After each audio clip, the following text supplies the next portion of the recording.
When we say human trafficking, people might have seen the movie Sound of Freedom, they might have seen the movie Taken, and so they expect these victims to be cowering, sitting in a corner, shivering, hoping to be unnoticed. And what most people don't know is the survivors that I know, that I call my friends, are some of the most courageous and vivacious people I've ever met.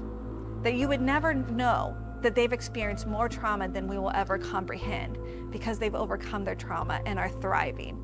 You know, with Sound of Freedom, I wouldn't say that they got it wrong. I think that it was actually pretty inspiring.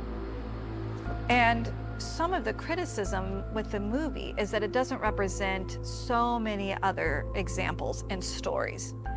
And I think for some, Sound of Freedom is their story.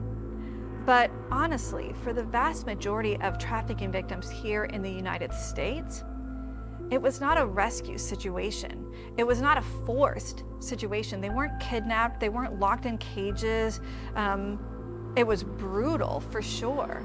But for so many victims here in the United States, which Freedom Signal has identified over 282,000 victims in the US.